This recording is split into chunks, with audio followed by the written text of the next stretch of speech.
ఏర్పాటు చేయబడిన వాక్య భాగము ఆదికాండము 26వ అధ్యాయం. ఆదికాండము 26వ అధ్యాయం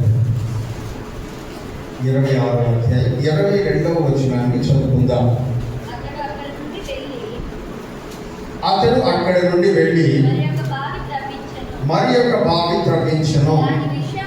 దాని విషయమై వారు జగడం ఆడలేదు కనుక అతడు ఇప్పుడు యెహోవా మనకు ఎడము కలుగజేసి ఉన్నాడు కనుక ఈ దేశమందు అభివృద్ధి పొందేదమనుకుని దానికి రెహబోతు అని పేరు పెట్టాను. చాలు, ప్రార్థన చేస్తున్నాను. కృపగల ప్రభువా, పరిశుద్ధుడా, జీవాధిపతి, మీకు వందనాలు. ఈ ఉదయ సమయంలో మీ పక్షంగా నిలబడడానికి అల్పుడమైన నాకు మీరు ఇచ్చిన అవకాశం కొరకు మీకు వందనాలు. మీ పరిశుద్ధ లేఖనములు ఇక్కడి నుంచి బోధిస్తున్నప్పుడు నేను మాట్లాడే ప్రతి మాట మీ చేత ప్రేరేపించబడినదై ఉన్నట్లు నా ప్రాణాత్మ దేహములు మీ స్వాధీనంలో పెట్టుకోమని ప్రార్థిస్తూ ఉన్నాను. అలాగే వింటున్న సంఘాన్ని జ్ఞాపకం చేసుకొని వెనగల చెవి, గ్రహించే మనసు, పాటించే జీవితాలు మా అందరికీ దర్శనం యేసుక్రీస్తు వారి శ్రేష్టమైన నామంలో ప్రార్థించి స్తుతించి అడిగి వేడుకుంటూ ఉన్నాం తండ్రి. ప్రియమైన వాళ్ళ పరిశుద్ధ గ్రంథంలో నుంచి ఈ సంవత్సరం మనం ధ్యానం చేసుకుంటున్న వాక్యాంశము ఆయనను మరింత ఎరిగి ఉంట. మూల వాక్యము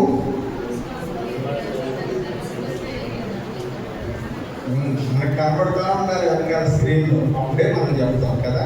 మహిమా స్వరూపి తండ్రి తనను తెలుసుకున్నట్టు యందు మీకు జ్ఞానమును ప్రత్యక్షతయు గల మనస్సు అనుగ్రహించినట్లు నేను నా ప్రార్థనల యందు మిమ్మల్ని గురించి విజ్ఞాపన చేయించున్నాను. ఈ మాట మీరు స్క్రీన్ మీదే చూడాల్సిన అవసరం లేకుండా మీకు ఇచ్చిన వాగ్దానాల మీద కూడా ఉంటుంది. మీరు దాన్ని చూస్తే, వాగ్దానం చూస్తే మీకు వాటికి అర్థమైపోతారు మనం ఏ వాక్యాన్ని ధ్యానం చేస్తున్నాం. ఈ ఎఫ్ఎస్సి పత్రిక 1వ అధ్యాయం 17 నుంచి 19 వచనాల వరకు ఉన్నటువంటి వాక్యాన్ని మూల వాక్యంగా చేసుకొని ఆయన గురించి మరింతగా మనం ఎలా తెలుసుకోవాలి అనే విషయాన్ని గురించి పరిశుద్ధ గ్రంథం ద్వారా మనం నేర్చుకుంటూ ఉన్నాం.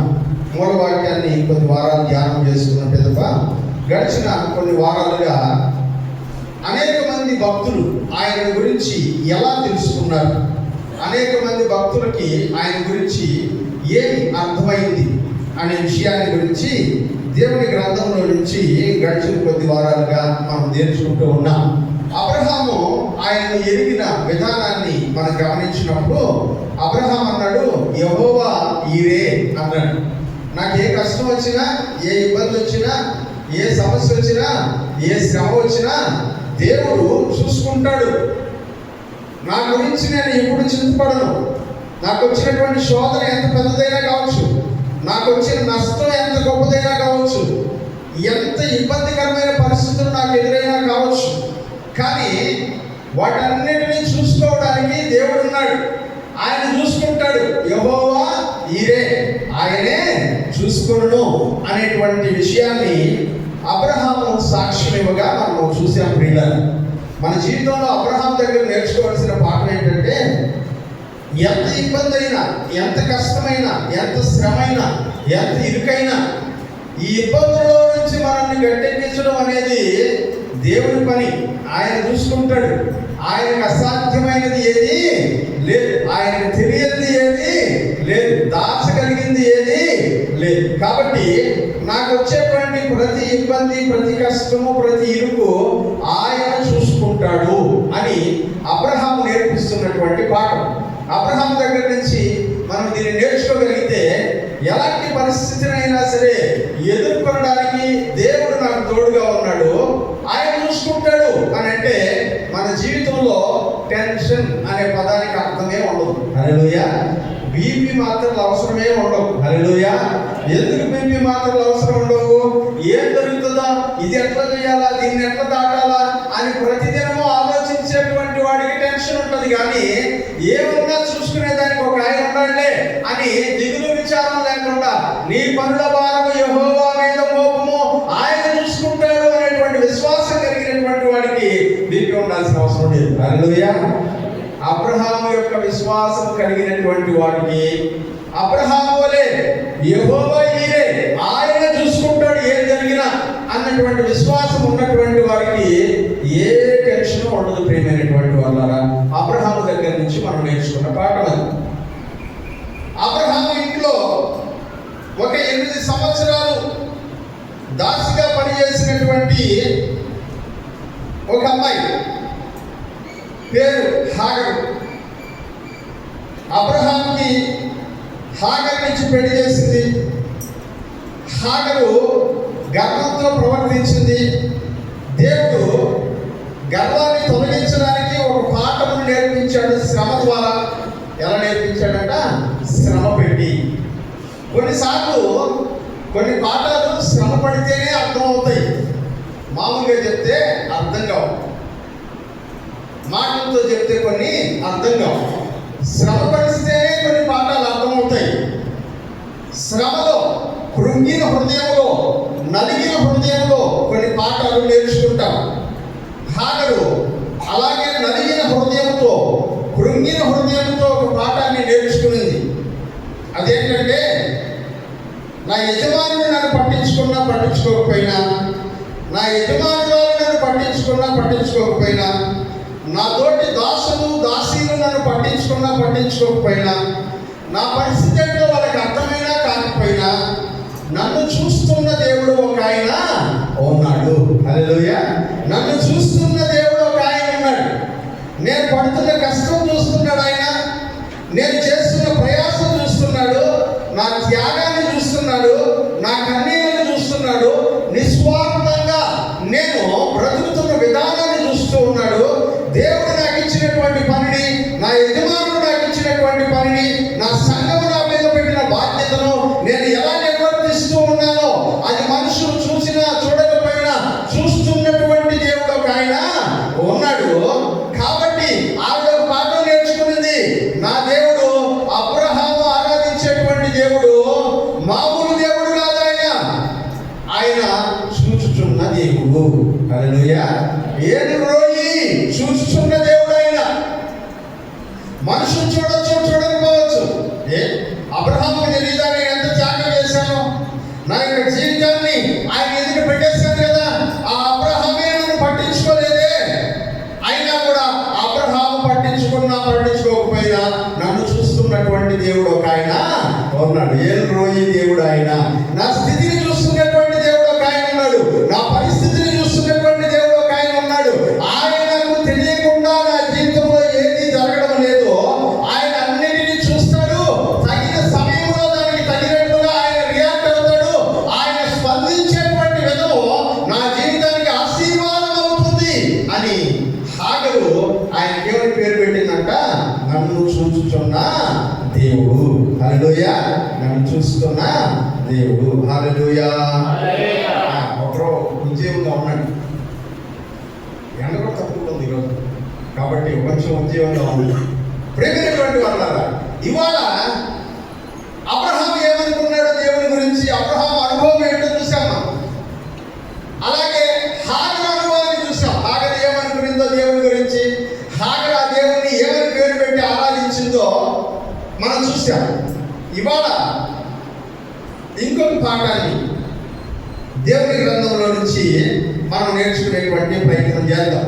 అదేంటంటే, అబ్రహాము కుమారుడైన ఇస్సాకు దేవుని గురించి ఏమనుకున్నాడు, దేవునితో ఆయనకున్నటువంటి అనుభవము ఏమిటి. ఇస్సాకు చాలా విధేయుడు. తండ్రి చెప్పిన మాటను జవదాటకుండా బ్రతికేటువంటి వాడు ఇస్సాకు. బలిపీఠం దగ్గరికి తీసుకెళ్లి కాళ్ళు చేతులు కట్టేసి బలిపీఠం మీద పెడితే కూడా తండ్రి మీద తిరగబడినటువంటి వాడు ఇస్సాకు. బలిపీఠం మీద ఇస్సాకును పడుకొని పెట్టేటప్పటికే ఇస్సాకు వయసు 17 సంవత్సరాలు, అబ్రహాము వయసు 117 సంవత్సరాలు. ఇప్పుడు 117 సంవత్సరాలు స్ట్రాంగ్గా ఉంటాడా? 17 సంవత్సరాలు స్ట్రాంగ్గా ఉంటాడా? చెప్పండి, ఎవరికి బలం ఎక్కువ? 17 సంవత్సరాలు. ఎందుకంటే ఎవరి ప్రాయంలో ఉన్నాడు కాబట్టి బలం ఎక్కువ. ఇప్పుడు తన తండ్రి తననే బలిగా ఇవ్వబోతున్నాడు అనే విషయాన్ని తెలుసుకున్నటువంటి ఇస్సాకు తప్పించుకొని వెళ్ళిపోవాలనుకుంటే ముసలాన్ని అక్కడ చెయ్యేసి నెట్టేసి ఎప్పుడో వెళ్ళిపోయి ఉండొచ్చు. కానీ అలా చెయ్య. మా నాన్న చెప్తున్నటువంటిది ఏదైనా సరే, ఆఖరికది నా ప్రాణం పోయేటువంటి పరిస్థితి అయినా సరే, నా తండ్రి మాటకు నేను లోబడాలా. హల్లెలూయా, హల్లెలూయా. అది చాలా ముఖ్యమైనటువంటి మాట ఇస్సాకు జీవితంలో. ఎంత విధేయత కలిగినటువంటి వాడంటే తన ప్రాణం పోతున్నా సరే తండ్రి చెప్పిన మాటకు విధేయుడైనటువంటి వ్యక్తిత్వం కలిగినటువంటి వాడు ఇస్సాకు. అందుకనే ఇస్సాకుని యేసుక్రీస్తుతో పోల్చాడు. హల్లెలూయా. ఇస్సాకుని యేసుక్రీస్తుతో పోల్చాడు. ఎందుకంటే యేసుక్రీస్తు తండ్రి అయినటువంటి దేవుడు నా కొరకు, నా భూలోకంలో ఉండబడినటువంటి నా స్వహస్తాలతో చేసిన మానవ జాతి కొరకు కలువరి శిలువలో బలి అయి ప్రాణం పెట్టాలి అని తన కుమారుడైనటువంటి యేసుక్రీస్తును పంపిస్తే ఆయన కూడా ఒక్క మాట కూడా జవదాటకుండా ప్రాణము పోగునంతగా శిలువ మరణం వరకు తనను తాను తగ్గించుకున్నవాడై విధేయత చూపెను అని ఫిలిప్పీయులకు రాసిన పత్రిక 2వ అధ్యాయం 5వ వచనం నుంచి మనం చదువుతూ ఉన్నాం ప్రియులారా. అందుకనే ఆయన అంటాడు, పౌలు భక్తుడు అంటాడు, క్రీస్తు యేసును కలిగిన ఈ మనస్సు మీరును కలిగి ఉండుడి. ఏ మనస్సు అంటే క్రీస్తు యేసుకు కలిగిన మనసు? చదవండి ఒకసారి ఆ మాటలు. ఫిలిప్పీయులకు రాసిన పత్రిక 2వ అధ్యాయం 5వ వచనం నుంచి. క్రీస్తు యేసుకు కలిగిన ఈ మనస్సు మీరును కలిగి ఉండుడి. ఆయన ఎవరంటే దేవుని స్వరూపము కలిగిన వాడయ్యండి, దేవునితో సమానముగా ఉండుట విడిచిపెట్టకూడని భాగ్యమని ఎంచుకోలేదు. కానీ మనుషుల పోలికగా పుట్టి దాసుని స్వరూపమును ధరించుకొని తనను తానే రిక్తునిగా ఖాళీగా చేసుకొని మరియు ఆయన ఆకారమును మనుషునిగా కనబడి మరణము పొందినంతగా, అనగా శిలువ మరణము పొందినంతగా విధేయత చూపిన వాడై తనను తాను తగ్గించుకొనెను. ప్రియమైనటువంటి వాళ్ళారా, యేసుక్రీస్తు విధేయత గురించి మాట్లాడుతూ మరణము పొందాల్సి వచ్చినా తండ్రి మాట జవదాటకూడదు అనేటువంటి పాఠము యేసుక్రీస్తులో నేర్పిస్తూ ఉంటే, అదే పాఠాన్ని అబ్రహాము కుమారుడైనటువంటి ఇస్సాకు కూడా నేర్పిస్తున్నాడు. మరణము పొందవలసి వచ్చినా సరే నా తండ్రి మాటను జవదాటకూడదు. హల్లెలూయా. ప్రియమైనటువంటి యవనస్తులందరికీ ఒక మాట చెప్తా ఉన్నాను. మగ పిల్లలైనా ఆడపిల్లలైనా ఒక మాట గుర్తుపెట్టుకోండి. మీ ప్రాణం పోవలసి వచ్చినా సరే మీ తండ్రి మాట జవదాటకుండా మీరు బ్రతకగలిగినట్లయితే ఇస్సాకు ఆశీర్వదించబడినట్లు, యేసుక్రీస్తు హెచ్చించబడినట్లు మీరు కూడా హెచ్చించబడతారు. హల్లెలూయా. చూడండి, అవసరం కూడా హల్లెలూయా చెప్పాలి. ఎందుకంటే అట్లా మాట వినకుండా ఉండడం అనేది అలవాటు అయిపోయింది. దేవుని మాట విన్నట్టుగా నీ తండ్రి మాటకు నువ్వు చెవియొక్కగలిగితే, దేవుని మాట విన్నట్లుగా నీ తల్లి మాటకు నువ్వు చెవియొక్కగలిగినట్లయితే ఇస్సాకు ఆశీర్వదించబడినట్లు నువ్వు ఆశీర్వదించబడతావు. యేసు ప్రభు హెచ్చించబడినట్లు నువ్వు హెచ్చించబడతావు. ఇప్పుడు చెప్పండి హల్లెలూయా. మీరు పెద్దోడు చెప్పాలి, యవనస్తులు మాత్రం చెప్పండి హల్లెలూయా. అరే, యవనస్తులకు బలం ఎక్కువ ఉంటుందా, ముసలులకు బలం ఎక్కువ ఉంటుందా? ఇందాకే అడిగారు. ఇప్పుడు ముసలు హల్లెలూయా చెప్తారు, మీరందరూ వినండి. ఆ తర్వాత మీరు ఎట్లా చెప్తారో నేను చూస్తా. పెద్దోళ్ళు అందరూ ఒకసారి హల్లెలూయా చెప్తాం. హల్లెలూయా. అది ఇప్పుడు ఒక్కరోజు చెప్పండి హల్లెలూయా. ఇది హల్లెలూయా. ప్రియమైనటువంటి వాళ్ళారా, ఇస్సాకు విధేయతకి గుర్తు, యేసు ప్రభు విధేయతకి గుర్తు. అలాంటి విధేయత కలిగినటువంటి ఇస్సాకు జీవితంలో దేవుని విషయంలో తన వ్యక్తిగత అనుబంధం ఎట్లాంటిది, ఈ విషయాన్ని మనం నేర్చుకుంటాం. విధేయత కలిగిన ఇస్సాకు, అది మనసులో పెట్టుకోండి. రెండోది ఏంటంటే ఇస్సాకు నేర్చుకునేటువంటి మంచి గుణం, అబ్రహాము ఇస్సాకుకు పెళ్లి చేయాలనుకుని తన ఇంటిలో పెద్ద దాసుడైనటువంటి ఎలియాజరుని పంపించాడు.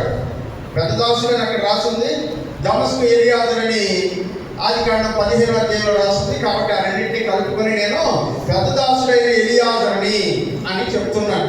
పంపించాడంట, నా కొడుక్కి ఒక అమ్మాయిని చూసి వెతుక్కొని రా, నా కొడుకు పెళ్లి చేసుకుంటాడు అని. అతను వెళ్ళి చూసి రిబ్కాని తీసుకొని వస్తా ఉన్నాడు. ఎవరిని? రిబ్కాని. ఆయన రిబ్కాని తీసుకొచ్చే టైంకి ఇస్సాకు ఏం చేస్తున్నాడంటే పొలంలోనికి వెళ్ళి ధ్యానించుచుండెను అని వాక్యంలో మనం చూస్తాం. హల్లెలూయా. ఎందుకు వెళ్తున్నాడంటే పొలంలోనికి వ్యవసాయం చేయడానికి కాదు, ఎందుకంటే ధ్యానం చేయడానికి వెళ్తున్నాడు, ప్రార్థన చేయడానికి వెళ్తున్నాడు, దేవుని గురించి తెలుసుకోవడానికి వెళ్తున్నాడు.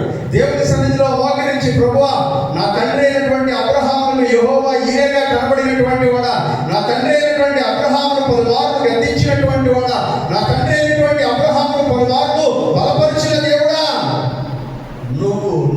నాకు నీకు ఎలా పరిచయం ఏర్పడిందో, నువ్వు నాకు ఎలా ప్రత్యక్షం అవుతావో నాకు నేర్పించమని దేవుని సన్నిధిలో ధ్యానం చేయడానికి వెళుతూ ఉన్నాడంట. ప్రియమైనటువంటి వాడు, అంటే ఇస్సాకు కేవలం విధేయత చూపేటువంటి వాడు మాత్రమే కాదు, దేవుని పట్ల భయభక్తులు కలిగిన వాడి ధ్యానించేటువంటి మనస్సు కలిగినటువంటి వాడు. హల్లెలూయా.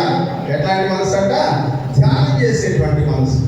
ఎవరు పెట్టి ఇక్కడ ఉన్నటువంటి వాళ్ళందరూ అడుగుతా ఉన్నారు, ఎంతసేపు మీరు దేవుడి సన్నిధిలో కూర్చొని దేవుడిని ధ్యానం చేస్తున్నారు? అసలు ధ్యానం చేయడం అంటే ఏంటో మాకు తెలియదు అని అంటారా?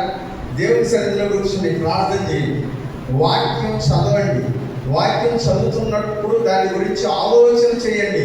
దేవుడు తను మీతో మాట్లాడేటువంటి విషయాన్ని మీకు బయలుపరుస్తాడు, దాన్ని ధ్యానించడం అని అంటారు. ప్రియమైనవారు, ఎవరు బిడ్డలు దేవుని వాక్యాన్ని ధ్యానించండి. ఇస్సాకును పోలినటువంటి వారై దేవుని వాక్యాలను ధ్యానించేటువంటి వారుగా మీరు ఉండాలి. అందుకనే వాక్యంలో చెప్తున్నాడు, ఇస్సాకు దేవుని ధ్యానించేటువంటి మనసు కలిగినటువంటి వాడు. ఇలాంటి ఇస్సాకుకి పెళ్ళైపోయింది, పిల్లలు పుట్టేశారు, పెద్దోడైపోయినాడు. అతనికి పిల్లలు పుట్టే టైంకి 60 సంవత్సరాలు, బాగా పెద్దోడైపోయినాడు. ఇతను పెద్దవాడు అయిపోయిన తర్వాత అబ్రహాము దినములలో కరువు వచ్చినట్లు ఇస్సాకు దినములలో కూడా కరువు వచ్చింది అని వాక్యంలో రాశారు. చదువుదామా? ఆదికాండము 26వ అధ్యాయం 1వ వచనం. ఆదికాండము 26వ అధ్యాయం 1వ వచనం. అబ్రహాము దినములలో వచ్చిన మొదటి కరువు గాక మరి యొక్క కరువు ఆ దేశములో వచ్చెను. ఇది రెండవ కరువు అంట. హల్లెలూయా. ఎప్పటి నుంచి రెండవ కరువు అంటే, దేవుడు అబ్రహాముకి ఈ దేశమును నీకు స్వాస్థ్యంగా ఇస్తానని చెప్పి అబ్రహామును తీసుకొచ్చి అక్కడ నిలబెట్టిన దగ్గర నుంచి మొదలుకొని ఇది రెండవ కరువు. అబ్రహాము కాలంలో ఒక కరువు వచ్చింది, ఇప్పుడు ఇస్సాకు కాలంలో ఇంకొక కరువు వచ్చింది. ప్రియమైన వారులారా, కరువు మనం ఎవ్వరూ కూడా ఇష్టపడం, లేని మనం ఎవరిని కూడా ఇష్టపడం. కానీ ప్రతి ఒక్కరి జీవితంలో ఏదో ఒక సందర్భంలో దేవుడు కరువును తప్పకుండా పంపిస్తాడు.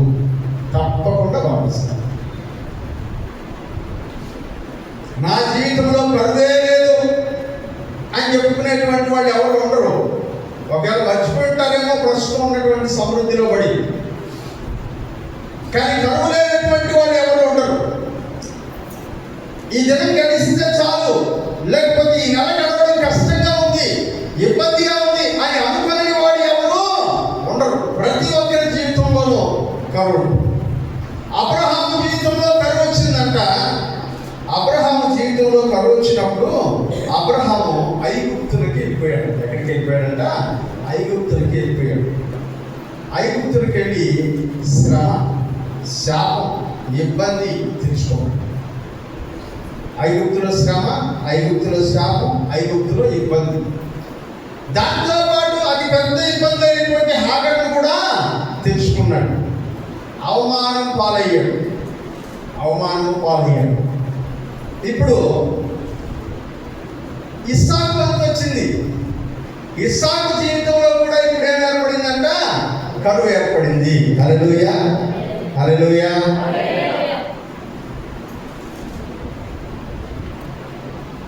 ఒకరి జీవితంలో మనకంటే ముందు కరువును ఎదుర్కొన్నప్పుడు వాడు మనకు ఒక పాఠం చెప్తున్నారు. ఫలానా టైంలో చాలా ఇబ్బంది పడ్డాను, కరువు ఏర్పడింది నా జీవితంలో, నేను ఈ తప్పు చేసి ఉండాల్సింది కాదు అని మన పెద్దవాళ్ళు, మనకు పూర్వం ఉన్నటువంటి వాళ్ళు మనకు ఒక పాఠం చెప్తుంటే ఆ పాఠం నుంచి మనం గుణపాఠం నేర్చుకోవాలా.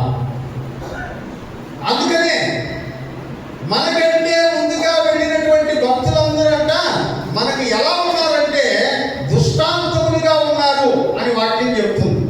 1 కొరింథీ పత్రిక 10వ అధ్యాయం చూడండి, అక్కడ వాళ్ళు మనకు ఎలా ఉన్నారంట?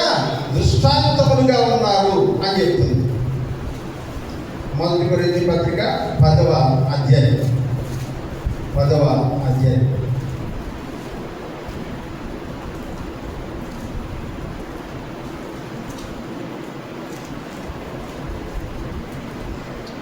వచనం. ఈ సంగతులు దృష్టాంతములుగా వారికి సంభవించి యుగాంతమందున్న మనకు బుద్ధి కలుగుటకై రాయబడిన. దేవుడి వాక్యంలో అబ్రహాము గురించి ఎందుకు రాశారంటే, అబ్రహాము చేసిన పొరపాటు నువ్వు చేయకుండా ఉండాలి, ఇది నీకు ఒక హెచ్చరిక, ఇది ఒక నీకు దృష్టాంతము, దీన్ని ముందు పెట్టుకొని నీ జీవితాన్ని క్రమపరచుకో అని చెప్పడానికి దృష్టాంతములుగా రాయబడి ఉన్నాయి. ఇందాక మరి పాట పాడుతూ ఒక లైన్ ఉందండి, పోతున్న వారిని చూచుటలేదా, మిగిలి ఉన్న నీకు వారు పాఠమే కాదా, మిగిలి ఉన్న నీకు వారు పాఠమే కాదా, ఈ జీవితం విలువైనది నరులారా రండని సెలవైనది, దేవుని సెలవైనది. దృష్టాంతం అంటే నీ ముందు ఎండిపోయినటువంటి వాళ్ళు నీకు చూపించినటువంటి తమ జీవితంలో జరిగిన సంఘటనలు పాఠాలంట. వాళ్ళు నీకు పాఠాలు కాదా? ఎండిపోయినటువంటి వాళ్ళు బ్రతుకున్నటువంటి నీకు పాఠం కాదా అంటున్నాడు. హల్లెలూయా. ఇప్పుడు అబ్రహాము కరువు వచ్చినప్పుడు ఐగుప్తుకు లోకంలోనికి పారిపోయాడు. ఇస్సాకు ఇప్పుడు ఒక పాఠం నేర్చుకుంటున్నాడు. కరువు వచ్చినా, కష్టం వచ్చినా, ఇబ్బంది వచ్చినా దేవుడు నన్ను ఉండమన్న ఊరిని వదిలిపెట్టి నేను వెళ్ళిపోకూడదు. హల్లెలూయా.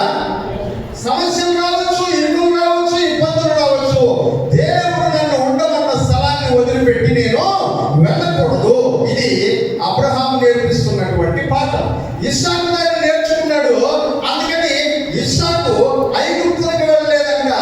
దేవుడు వాగ్దానం చేసి ఈ దేశం అంతటినీ నీకు ఇస్తానని చెప్పినటువంటి ఆ దేశంలో ఫిలిష్తీయులు ఉండబడినటువంటి గెరారు అనేటువంటి ఊరికి వెళ్ళాడంట. హల్లెలూయా. గెరారులో దేవుడు అతనికి ప్రత్యక్షమై ఒక మాట మాట్లాడాడు. చదువుదాం 2వ వచనం. ఆదికాండం 26:2. అక్కడ యెహోవా అతనికి ప్రత్యక్షమై, నీవు ఐగుప్తులోనికి వెళ్ళగా నేను నీతో చెప్పు దేశమందు నివసించుము, ఈ దేశమందు పరవాసివై ఉండుము, నేను నీకు తోడై ఉండి నిన్ను ఆశీర్వదించెదను. హల్లెలూయా. దేవుడు అప్రూవ్ చేశాడు, ఉండు, ఇక్కడే ఉండు, నీకేం కాదు, నేను నిన్ను ఆశీర్వదిస్తాను అని చెప్పాడు. దేవుడు చెప్పిన ప్లేస్లో నువ్వు ఉన్నంతసేపు కరువైనా, కష్టమైన, ఇబ్బంది అయినా నీకు మాత్రం ఏ ఇబ్బంది కలగదు. హల్లెలూయా. దేవుడు చెప్పిన ప్లేస్లో నువ్వు ఉన్నంత వరకు చుట్టూ కరువున్నా కూడా నీ దాకా అది రాకుండా దేవుడు చూసుకుంటాడు. హల్లెలూయా. అది చాలా మందికి అర్థం కాదు. కరువుని ఒక ఆయన భార్యని 2 కొడుకుల్ని తీసుకొని మోయాబు దేశానికి వెళ్ళిపోయాడు. ఏమైంది చూడండి, ఆయన చచ్చిపోయాడు, 2 కొడుకులు చచ్చిపోయారు, ఒంటరైపోయింది ఆ స్త్రీ. ప్రియులారా, కరువు వచ్చిందని పరిగెత్తుకో. కష్టం వచ్చిందని పరిగెత్తకూడదు. శాశ్వత కాలం ఇంకో చోటు ఉండిపోవాలని ప్రయాస పడకూడదు. ఎందుకంటే దేవుడు మన కొరకు ఏర్పరచినటువంటి స్థలము వేరొకటి ఉన్నది. హల్లెలూయా. దేవుని అనుమతితో దేవుడు ఏ చోటు ఉండమంటే ఆ చోటు కొంతకాలం ఉండడానికి నీకు అనుమతి ఉందేమో. ఆ తర్వాత మరలా నిన్ను దేవుడు ఏర్పరిచినటువంటి స్థానంలోనికి నువ్వు రావాలి. అక్కడ ఉన్నంత కాలము ఏ కరువు నీ విషయంలో దగ్గరికి రాదు, ఏ కరువు నిన్ను తాకడానికి దేవుడు అవకాశం ఇవ్వడు. అందుకనే వాక్యంలో చెప్తున్నాడు, ఆ సంవత్సరం కరువు వచ్చిన ఆ సంవత్సరం, జాగ్రత్తగా కరువు వచ్చిన ఆ సంవత్సరం అంట ఇస్సాకు విత్తనం వేసి 100 ఫలం పొందెను. ఎప్పుడు? కరువు. హల్లెలూయా. చదువుదాం ఆ వచనం ఒకసారి చదువుదాం. ఇస్సాకు విత్తనం వేసి 12వ వచనం. ఇస్సాకు ఆ దేశమందు ఉన్నవాడై విత్తనము వేసి ఆ సంవత్సరమున 100 ఫలము పొందెను. కరువులో ఉన్నాడు, పక్కూరికి వెళ్ళాడు. దేవుడు అన్నాడు, ఇది కూడా నేను నీకు ఇవ్వబోయే దేశమే, నువ్వు ఇక్కడ కూడా ఉండొచ్చు, కానీ ఇక్కడ ఉండు, నేను నిన్ను ఆశీర్వదిస్తాను. దేవుడు చెప్పిన మాటకు చెవియొగ్గినటువంటి వాడై అబ్రహాం అక్కడ ఉండడానికి నిర్ణయించుకున్నాడు. ఇస్సాకు అక్కడ ఉండడానికి నిర్ణయించుకున్నాడు. వాక్యంలో చెప్తున్నాడు, కరువు కాలంలో ఇస్సాకు వ్యవసాయం చేసి 100 ఫలము పొందెను. హల్లెలూయా. వాక్యం అంటాడు, నీ ప్రక్కన 1000 మంది పడినను, నీ కుడి ప్రక్కన 10,000 మంది కూలినను అపాయము నీ దగ్గరికి, చుట్టూ కరువున్నా సరే నీకేమి కాదు. హల్లెలూయా. ఏ తెగులును నీ గుడారమును సమీపించదని వాగ్దానం చేసినటువంటి దేవుడు మనతో పాటు ఉన్నాడు. ప్రియమైనటువంటి వాడు, అందుకనే మన విశ్వాసం ఎలా ఉండాలంటే, దేవుడు నన్ను ఇక్కడ ఉండమన్నాడు, నేను ఇక్కడ ఉంటాను, నాకు ఏ ఇబ్బంది కాలేదు. కొంతమంది అలా కాదు, చిక్కుమంటే అటు ఇటు పరిగెస్తాం. వద్దు ప్రియ. దేవుడు కొంతసేపు మనం అటు ఇటు వెళ్ళడానికి కొన్ని పరిస్థితుల్లో అనుమతిస్తాడేమో, కానీ దేవుడు నీకు ఉండమన్నటువంటి స్థలం ఆశీర్వాదకరమైన స్థలము. అక్కడ ఉంటే నువ్వు ఆశీర్వదించబడతావు. అబ్రహాం రాగానే కరువు వచ్చింది, అయినా కూడా అది ఆశీర్వాదకరమైన స్థలం. ఇస్సాకు తన యొక్క జీవితం అప్పుడప్పుడే నిలబడుతుంది కదా అనుకున్నప్పుడు కరువు వచ్చింది, అయినా సరే అది ఆశీర్వాదకరమైనటువంటి స్థలమే. ఆ సంవత్సరమున అతను పొలము వేసి 100 ఫలమును పొందెను. 100 ఫలమును పొందెను. చదువుదాం ఇంకా ఆ వాక్యాన్ని మనం చదివితే ఎలా ఆశీర్వదించబడ్డాడు ఇస్సాకు అక్కడ వాక్యంలో మనం చదువుదాం. చదవండి 12వ వచనం. ఎవరు ఆశీర్వదించాడంట? యెహోవా అతనిని ఆశీర్వదించెను కనుక ఆ మనుష్యుడు గొప్పవాడాయను. హల్లెలూయా. ప్రియమైనటువంటి వాళ్ళారా, దేవుడు మనల్ని ఆశీర్వదిస్తే మనం గొప్పవాళ్ళం అవుతాం.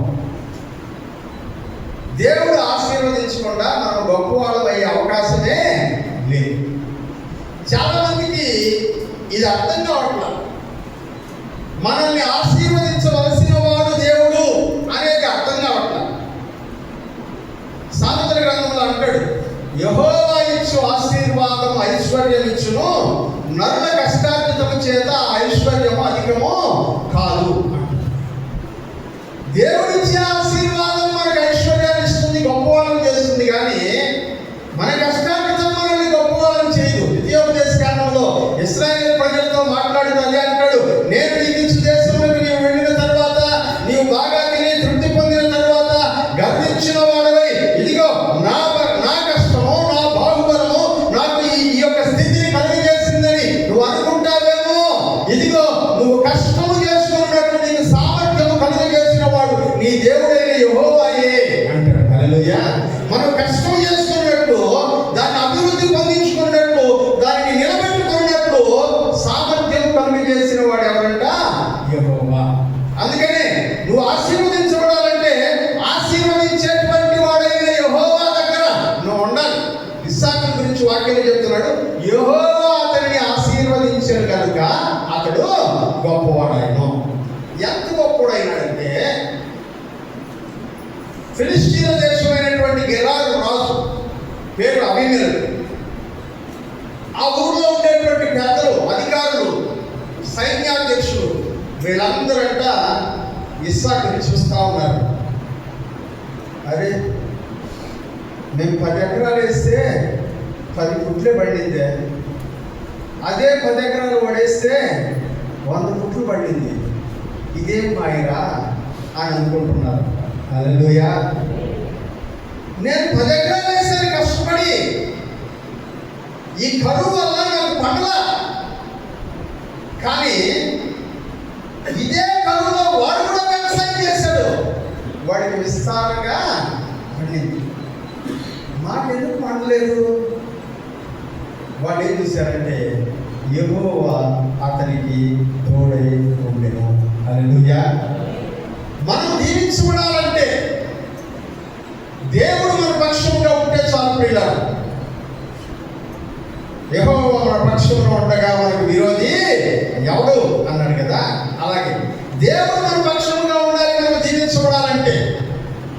అంతేగాని మనుషుల యొక్క సహాయం వలన మనం వర్ధిల్లుతామనుకోవడం మూర్ఖత్వమవుతుంది. దేవుడే మనుషుల చేత సహాయం చేయించి నిన్ను వర్ధిల్ల చేసేటువంటి వాడు. యెహోవా అతన్ని ఆశీర్వదించాడు కనుక అతడు గొప్పవాడాయను.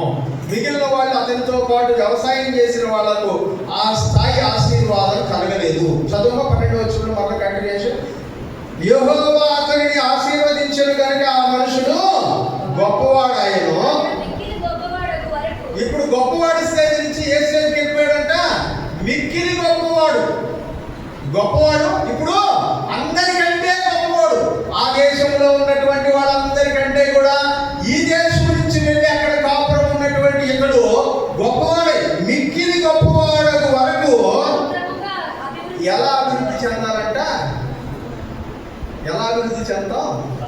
క్రమక్రమంగా ఒక్కొక్క అడుగు, ఒక్కొక్క మెట్టు ఎదుగుతాం. హల్లెలూయా. కొంతమందికి అట్ట కాదు, కళ్ళు మూసుకొని తెల్లారి లోపల రాత్రికి అంతా మారిపోవాలి. హల్లెలూయా. కొంతమంది అట్లా అనుకోండి, అది జరగదు. అది దేవుని ఆశీర్వాదం కాదు, అది దేవుని ఆశీర్వాదం కాదు. ఒక్కొక్క మెట్టు ఒక్కొక్క మెట్టు ఒక్కొక్క మెట్టు నువ్వు ఎక్కుతూ ఉండగా నేను చూస్తున్న వాళ్ళందరికీ ఆశ్చర్యంగా, అరే వీడేంటి, నిన్న దాకా మన వెనకాల పడి ఉన్నాడు, ఇప్పుడు మనకంటే ముందుకు వెళ్తున్నాడేంటి అనిపిస్తుంది. నిన్ను దాటడానికి ప్రయత్నం చేస్తాడు, నిన్ను ఆపడానికి ప్రయత్నం చేస్తాడు, కానీ దేవుడు నీతో ఉన్నాడు కనుక మునుపటి కంటే ఇంకో మెట్టు పైనే ఉంటావు. హల్లెలూయా. ఇది ఆశీర్వాద సూచన. అతడు మిక్కిలి గొప్పవాడయ్యేంత వరకు క్రమక్రమంగా అభివృద్ధి నొందుచు ఉండెను. క్రమక్రమంగా అభివృద్ధి నొందుచు, క్రమక్రమంగా కాకుండా సడన్ గా గొప్పవాడైపోయినాడంటే ఆలోచించాలి, ఏదో జరిగింది వెనకాల, ఏదో జరిగింది వెనకాల. దేవుని ఆశీర్వాదం. యెహోవా అతన్ని ఆశీర్వదించిన కనుక అతడు గొప్పవాడాయను. రెండవది, క్రమక్రమముగా అతడు మిక్కిలి గొప్పవాడుగా మార్చబడ్డాడు. తర్వాత అతని గొడ్ల ఆస్తియు, గొర్రెలు ఆస్తియు, గొడ్ల ఆస్తియు, దాసులు గొప్ప సమూహములు కలిగినందున ఫిలిష్తీయులందరూ అతని యందు ఎవరికి అసూయ వచ్చేసిందంట? చుట్టూ ఉన్నటువంటి ఫిలిష్తీయులకు అసూయ. వీడేంటి అక్కడి నుంచి వచ్చినాడు మన మధ్యలోకి, అసలు వాడిని ఎవరు కొట్టేస్తారో అని భయపడతా బతుకుతున్నాడు మన మధ్యలో. ఇప్పుడు చూస్తే వీడు మనకంటే గొప్పవాడైపోతున్నాడు అని ఫిలిష్తీయులందరికీ ఏం ఏర్పడిందంట? అసూయ. ఫిలిష్తీయులందరికీ ఏం ఏర్పడిందంట? అసూయ. ప్రియమైనటువంటి వాళ్ళ, మన ఆశీర్వాదం క్రమక్రమంగా ఎత్తు ఉండగా మనల్ని చూస్తున్నటువంటి ప్రజల యొక్క కళ్ళకి అసూయపడేంతగా దేవుడు మనల్ని ఆశీర్వదించేటువంటి వాడై ఉన్నాడు. హల్లెలూయా. నాకు ఎలా ఆశీర్వదించబడ్డాడంట? చదువు. అతని తండ్రి అయిన అబ్రహాము దినములలో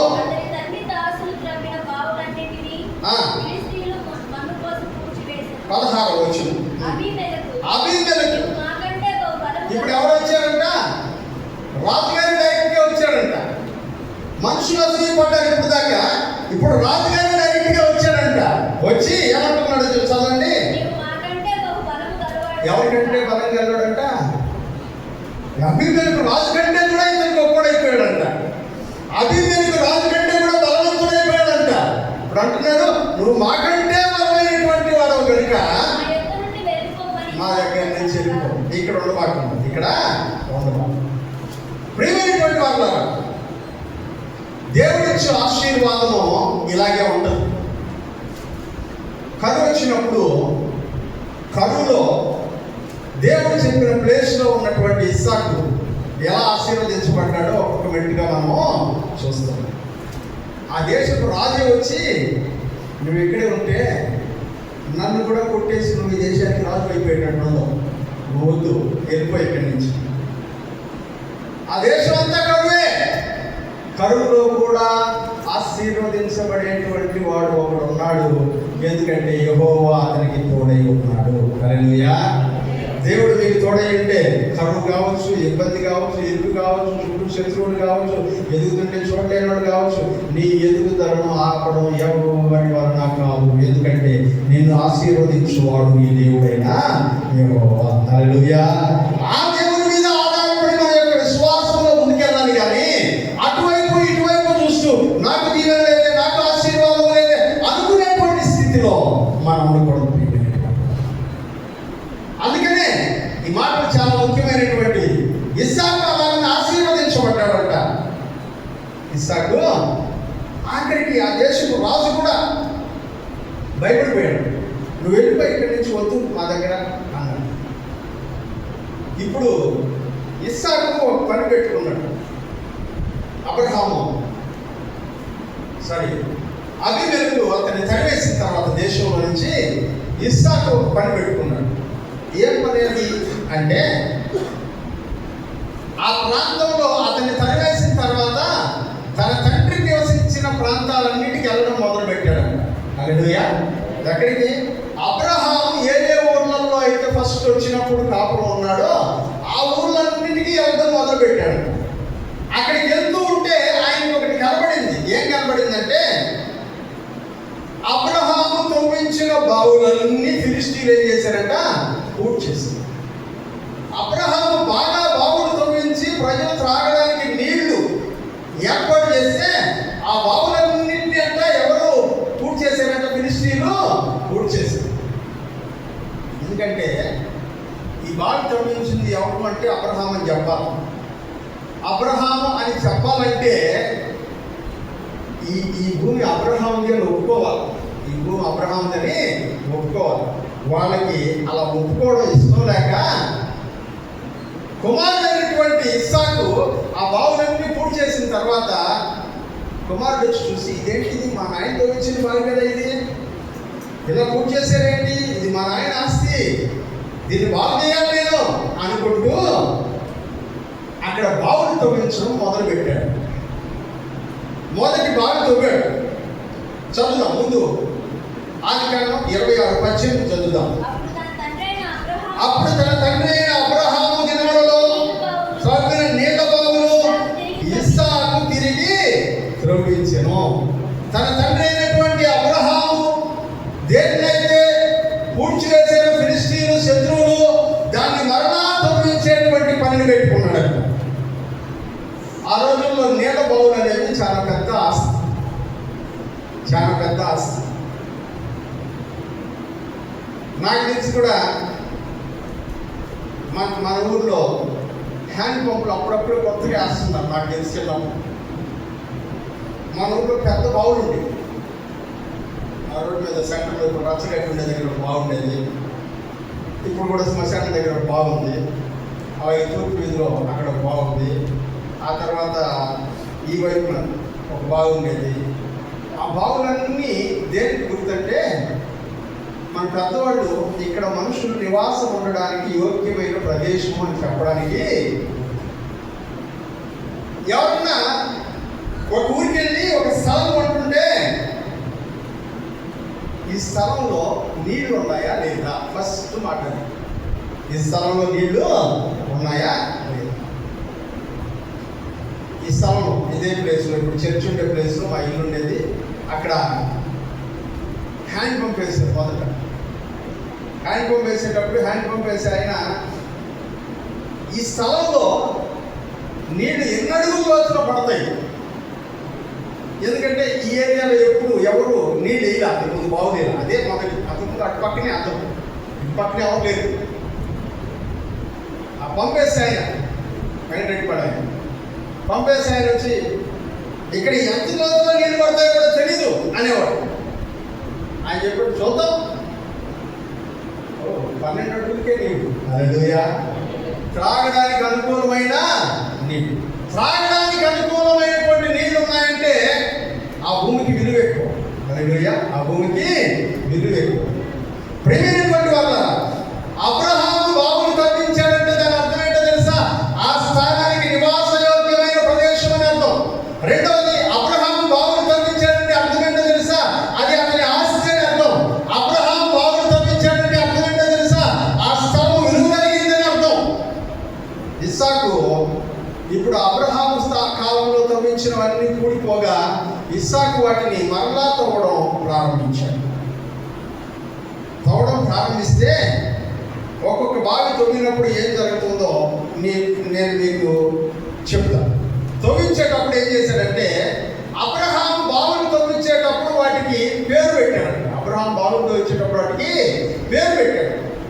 అబ్రహాం ఏ పేరు అయితే పెట్టాడో తిరిగి అదే పేరుని ఆయన పెట్టడం ప్రారంభించాడు. ఏమని పేరు పెట్టడం ప్రారంభించాడో అలా పేరు పెట్టడం ప్రారంభించిన తర్వాత ఏం జరిగిందో చూద్దాం. 19వ వచనం.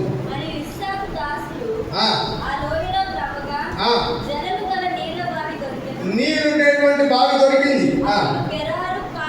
అప్పుడు గెరారు కాపరులు ఇప్పుడు ఫిలిస్తీన్లు వచ్చి తగ్గు పెట్టుకున్నారంట, ఇది మా నీళ్లు, ఇది మా భూమి. ఎందుకంటే ఎవరైనా సరే ఇక్కడ నీళ్లు తవ్వుతున్నారంటే ఇది వాళ్ళది అని అర్థం. ఇప్పుడు గెరారులో ఉండేటువంటి ఫిలిస్తీన్లు వచ్చి ఇస్సాకుతో గొడవ పెట్టుకున్నారంట, ఇది మా బావి, ఇది మా నీళ్లు, నీకెక్కడ చెందుతాయి, నీకేమి సంబంధం తిందో అని గొడవ పెట్టుకున్నారంట. అబ్రహాము బావి అది. అబ్రహాము తవ్వించిన బావిని ఇతను మరలా తవ్వించాడు, అయినా సరే గొడవ పెట్టుకున్నారంట. కొంతమంది అంతే, మనం కొంతకాలం ఇక్కడ లేవనుకోండి, మనం లేకుండా చూసి స్లోగా ఒక్కొక్కటి హ్యాండ్ ఓవర్ చేసుకుంటూ పోతా ఉంటాం. లాస్ట్లో ఏమంటారంటే ఇది మాదే అంటారు. లాస్ట్లో ఏమంటారు, ఇది మాదే, ఇది మీ దగ్గరైందండి, మేము ఎదుర్కొన్నా ఇన్ని రోజుల నుంచి మేము ఇక్కడ ఉన్నాం కదా, అప్పుడు ఏం చేస్తున్నాము? ఇన్ని రోజుల నుంచి మేము ఇక్కడ ఉన్నాం, అప్పుడు తెలియదు, అప్పుడు ఏం చేస్తున్నావు, అప్పుడు ఎందుకు నేను ఆపలేదు? ఈరోజు చాలా భూ వివాదాలు ఇలాగే జరుగుతాయి. ఇళ్ళ స్థలాల దగ్గర గొడవలు ఇట్లే జరుగుతాయి. ఎందుకంటే మనది కాని దాన్ని నెమ్మదిగా ఆక్రమించుకుంటూ కొంతకాలం అయిన తర్వాత ఇది మాదే అని చెప్పారు. అబ్రహాము బావిని కూడా వాళ్ళు అదే అంటున్నారు, ఇది మాదే అని చెప్తూ ఉంటే ఏం జరిగిందంట చదువు. ఈ నీరు మాదే అని చెప్పి కనుక వారు తనతో కలహించినందున అతడు ఆ బావికి ఏమని పేరు పెట్టాడంట? ఏసెకు అని పేరు పెట్టాడు.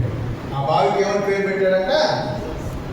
అబ్రహాము పెట్టిన పేరు పెట్టాలనుకున్నాడు, కానీ గొడవలు వస్తున్నారంట ఆ ఊళ్ళందరూ. అందుకని ఏమని చెప్పాడంటే, ఇక్కడ జగడాలు జరిగే స్థలం ఇది, గొడవలు జరిగే స్థలం ఇది, అందుకని ఈ స్థలానికి ఏమని పేరు పెట్టాలా? జగడము అని పేరు పెట్టాలనుకున్నాడు. హల్లెలూయా. అందుకని ఏసెకు అంటే కింద ఫుట్ నోట్స్లో ఏమని రాసింది? జగడమాడే వాళ్ళు ఉండే స్థలం ఇది, గొడవలు పెట్టుకునే వాళ్ళు ఉండే స్థలం ఇది, గొడవలు పెట్టుకునే వాళ్ళు ఉండే స్థలం. కొన్ని ఊర్ల పేర్లు చాలా విచిత్రంగా ఉంటాయి. కొన్ని ఊరికి వెళ్తా ఉంటే ఆ ఊర్ల పేర్లు నాకు అనిపిస్తాయి, ఎందుకు పెట్టినారు అసలు ఈ పేరు ఈ ఊరికి అని అనిపిస్తుంది. ఎందుకంటే అది చూడటానికే విచిత్రంగా ఉంటాయి, చెప్పడానికి ఇంకా విచిత్రంగా ఉంటాయి. కానీ దాని వెనకాల ఒక కథ ఉంటుంది. దాని వెనకాల ఇప్పుడు దీనికి ఏమని పేరు పెట్టాడంట? జగడమాడే ఊరు అని పేరు పెట్టాడంట. ఆ ఊరికి తగులూరు అని పేరు పెట్టాడంట. ఏ ఊరు? తగవులూరు అని పేరు పెట్టాడంట. ఇస్సాకు. అక్కడి నుంచి వదిలేసి, ఆ ప్లేస్ వదిలేసి ఇంకొక బావి చూపించడానికి వెళ్ళాడంట. చదువు. వాళ్ళు ఇంకొక బావి చూపినప్పుడు దానికోసం కూడా తగువ పెట్టుకున్నారు కనుక దానికి ఎవరి పేరు పెట్టాడంట? సిత్నా అని పేరు పెట్టాడు. సిత్నా అంటే నా విరోధులు ఉండేటువంటి స్థలము అని. హల్లెలూయా. సిత్నా అంటే విరోధము, నా విరోధులు ఉండేటువంటి స్థలము, శత్రువుల భూమి, విరోధ భూమి అని పేరు పెట్టారంట దాన్ని. అక్కడి నుంచి ఇది గొడవ పెట్టుకుంటే ఎందుకు మనం వదిలేసిపోదాం అని చెప్పి అక్కడి నుంచి ఇంకొంచెం ముందుకెళ్ళి ఇంకొక బావి తవ్వాడంట. చదువు. అతడు అక్కడి నుండి వెళ్ళి మరి యొక్క బావిని తవ్వి దాని విషయమై వారు జగడం ఆడలేదు కనుక అతడు ఏం చేశాడంటే ఇప్పుడు యెహోవా మనకు ఎడము కలుగజేసి ఉన్నాడు. హల్లెలూయా. ఇస్సాకుకి దేవుడు ఎలా కనబడుతున్నాడంటే శత్రువుల దగ్గర నుంచి ఎడము కలుగజేసేటువంటి దేవుడు. అక్కడికి వెళ్ళి బావి దొరికితే నాదన్నారు, ఇక్కడికి వచ్చి బావి దొరికితే ఇది నాదంటున్నారు, ఇంకొంచెం ముందుకెళ్ళి బావి దొరికితే అది నాదంటున్నారు. ఎక్కడ చూసినా ఎవడో ఒకటి ఇది నాది అంటున్నారు. కానీ నన్ను ఎక్కడ ప్రశాంతంగా బతికినట్లేదండి అని అనుకుంటూ ఉండగా ఒక చోట బావి దొరికితే వాళ్ళు గొడవకి రాలేదంట. గొడవకి రాకపోగా ఆ స్థలాన్ని చూసి ఇస్సాకు అన్నాడంట, యెహోవా నాకు ఎడము కలుగజేసి ఉన్నాడు, నా శత్రువులకు నాకు ఎడము కలుగజేసి ఉన్నాడు, నన్ను బాధించు వారికి నాకు ఎడము కలుగజేసి ఉన్నాడు, నా విరోధులకు నాకు ఎడము కలుగజేసి ఉన్నాడు, నన్ను పడగొట్టాలని చూసేటువంటి వారికి నాకు ఎడము కలుగజేసి ఉన్నాడు.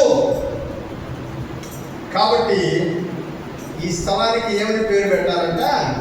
రహెబోతు అని పేరు పెట్టాలంట. హల్లెలూయా. రహెబోతు అని పేరు పెట్టాలి ఈ స్థలానికి. ఎందుకంటే దేవుడు ఎడము కలుగజేయువాడు. దేవుడు ఎడము కలుగజేయు. పాపం నుంచి నాకు ఎడము కలుగజేసేటువంటి వాడు, పాపం చేయని మనుషుల యొద్ద నుంచి ఎడము కలుగజేసేటువంటి వాడు, బాధించు వారి యొద్ద నుంచి ఎడము కలుగజేసేటువంటి వాడు, శత్రువుల యొద్ద నుంచి ఎడము కలుగజేసేటువంటి వాడు, దుఃఖము నుంచి ఎడము కలుగజేసేటువంటి వాడు, విరోధం నుంచి ఎడము కలుగజేసేటువంటి వాడు, నాకు ఎడము కలుగజేయని దేవుడు అయినటువంటి రెహోబోతు దేవుడు. హల్లెలూయా. ఒక్కొక్కడికి ఒక్కొక్క ఎక్స్పీరియన్స్ దేవునితో. అబ్రహాంకి ఏమో చూసుకునే దేవుడు, తర్వాత హాగర్కి ఏమో చూచుచున్న దేవుడు. ఇస్సాకు అంటున్నాడు ఎడము కలుగు చేసేది,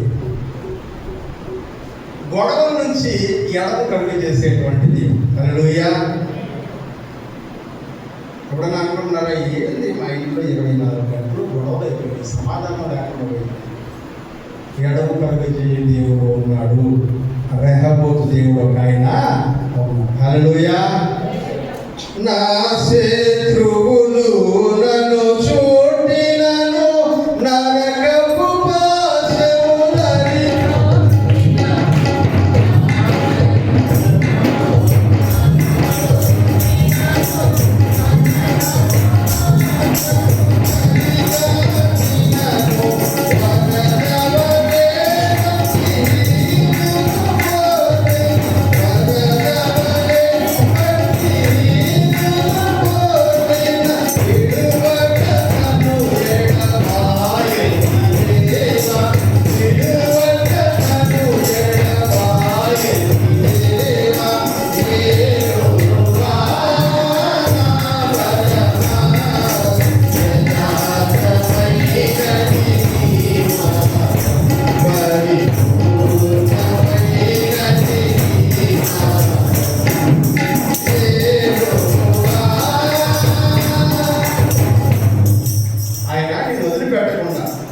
నీ శత్రువులు నేను చుట్టుకొని ఉన్నా కూడా ఆ శత్రువులకు నీకు ఎడము కలుగజేయు దేవుడు. హల్లెలూయా.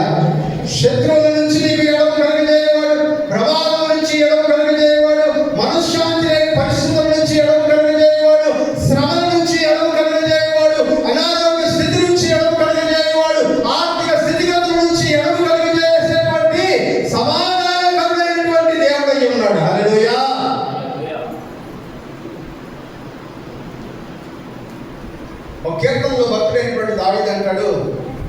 ఆయన నా పాపములను నాకు ఎడమ కలుగజేసి ఉన్నాడు. తూర్పునకు పడమర ఎంత దూరముగా ఉన్నదో నాకును నా పాపములను ఆయన అంత ఎడము కలుగజేసి ఉన్నాడు. రెహబోతు దేవుడు, హల్లెలూయా. ఆయన రెహబోతు దేవుడు. నీ విరోధుల నుంచి నిన్ను దూరంగా పెట్టేటువంటి వాడు, వాళ్ళ కళ్ళు సోకకుండా నిన్ను కాపాడేటువంటి దేవుడు, నిన్ను పడగొట్టాలని ప్రయత్నించేటువంటి వారి యొక్క కళ్ళు నీ మీద పడకుండా వారికి నీకు ఎడమ కలిగజేసేటువంటి దేవుడు ఆయన. అందుకనే ఇస్సాకు దేవుడి గురించి ఏం నేర్చుకున్నాడంటే, నా దేవుడు నాకు నా శత్రువులకు ఎడమ కలుగజేయు దేవుడు, రెహబోతు దేవుడు. ఎందుకంటే నిన్నటిదాకా ఏం జరిగినా సరే మా నాయన ఉన్నాడు అబ్రహాం అనుకునేవాడు. ఇప్పుడు అబ్రహాం లేడు, జస్ట్ చచ్చిపోయి ఒక 5 ఏళ్ళు అయింది. ఇస్సాకుకి 75 ఏళ్ల వయసు ఉన్నప్పుడు అబ్రహాం 175 సంవత్సరాల వయసులో చచ్చిపోయాడు. ఇప్పుడు 80 ఏళ్ళు ఇస్సాకుకి. 80 ఏళ్ల వయసులో 5 సంవత్సరాల క్రితం చచ్చిపోయినటువంటి తన తండ్రి ఏమేమి చేశాడో, ఏమేమి సంపాదించాడో, ఏమేమి వదిలేసి వెళ్ళిపోయాడో వాటిని తిరిగి స్వాధీనం చేసుకోవడానికి వెళుతుంటే ఎదురవుతున్నటువంటి ఇబ్బందులన్నింటినీ చూస్తున్నటువంటి ఇస్సాకు అంటున్నాడు, నన్ను క్రింద పడదోయడానికి ప్రయత్నం చేస్తున్న నా శత్రువుల యొద్ద నుంచి నాకు ఎడమ కలుగజేసేటువంటి దేవుడు, అసమాధానకర పరిస్థితుల నుంచి నాకు ఎడమ కలుగజేసేటువంటి దేవుడు, విరోధుల దగ్గర నుంచి నాకు ఎడమ కలుగజేసేటువంటి దేవుడు, అనారోగ్య స్థితిగతుల నుంచి నాకు ఎడమ కలుగజేసేటువంటి దేవుడు. అందుకని రెహబోత్ అని పేరు పెట్టాడు. రెహబోతు అని పేరు పెట్టాడు. ప్రియమైనటువంటి వారు, ఎడమ కలుగజేసేటువంటి నీకు ఎట్లా కనబడుతున్నాడు మీ దేవుడు? ఆయన చూసినప్పుడు ఒక్కొక్క పరిస్థితుల్లో ఒక్కొక్కలాగా కనబడతాడు. ఇస్సాకుకి ఎడమ కలుగజేసే దేవుడు. ఈ బావులు తోమించడం అనేది ఆ రోజుల్లో చాలా పెద్ద పని. రెండవది అదొక పెద్ద ఆస్తి. హాగర్కు కూడా ఒక బావి చూపించాడు. ఆ బావికి ఆమె ఏమని పేరు పెట్టింది?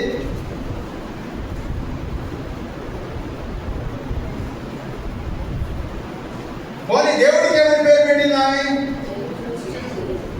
దానికి ఇంకొక పదం చెప్పాను నేను పోయిన వారం, మన పాట కూడా పాడదాం, ఏల్రోయి. అవునా? ఇప్పుడు ఇష్మాయేలు పడిపోతే తాగడానికి నీళ్ళు లేకపోతే దేవుడు ఒక బావి చూపించాడంట. ఎవరికి? హాగరికి. ఆ బావికి ఆమె ఒక పేరు పెట్టింది. ఎవరి పేరు పెట్టిందంటే బేయర్ లహాయి రోయి అని పేరు పెట్టింది. ఎల్రోయి ఆయన పేరు కదా. ఇప్పుడు ఏమని చెప్తుందంటే బేయర్ లహాయి రోయి. బేయర్ అంటే బావి, బేయర్ అంటే బావి. బేయర్ లహాయి రోయి అంటే అర్థం ఏంటో తెలుసా? నన్ను చూచుచున్న దేవుని బావి అని పేరు పెట్టిందంట. హల్లెలూయా. ఇప్పుడు ఈ కూడా పేరు పెడుతున్నాడు ఆ బావికి. ఏమంటున్నాడంటే రెహబోతు, ఎడమ కలుగజేసేటువంటి దేవుడు, ఎడమ కలుగజేసేటువంటి దేవుడు. శత్రువుల దగ్గర నుంచి దూరం చేశాడంట. ఆ బావి దగ్గరికి ఎవరిని రాకుండా దేవుడు ఆపాడంట. అతనితో గొడవ లేకుండా ఎవరు అందరినీ ఆపేశాడంట. సమాధానకరమైన స్థితిని నెలకొల్పాడంట. అభివృద్ధి చెందడానికి అనుకూలతను ఏర్పాటు చేశాడంట. ఇలా అన్ని పరిస్థితులను సమకూర్చి తన విరోధుల నుంచి ఎడమ కలుగజేసినటువంటి దేవుడిని జ్ఞాపకం చేసుకుంటూ ఆ బావికి రెహబోతు అని పేరు పెట్టాడు. తర్వాత ఏం జరిగింది? ఇది కూడా చదివేసి మనం ముగించేసుకున్నాం. చదువు. అక్కడి నుండి అతను కొంచెం ముందుకెళ్ళి బెయేర్షెబాకు వెళ్ళాడు. ఎక్కడికి వెళ్ళాడంట? బెయేర్షెబాకు వెళ్ళాడు. ఇప్పుడు అక్కడ ఏం జరిగింది? ఆ రోజు రాత్రి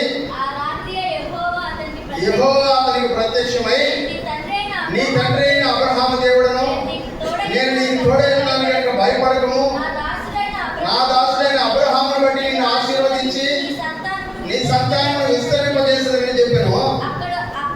అక్కడ అతడు ఒక బలిపీఠము కట్టించి యెహోవా నామమున ప్రార్థన చేసి, అబ్రహాం ఏం చేశాడు? అదే చేశాడంట. బలిపీఠం కట్టి పక్కనే గుడారం వేసుకుని యెహోవా నామమున ప్రార్థన చేశాడు.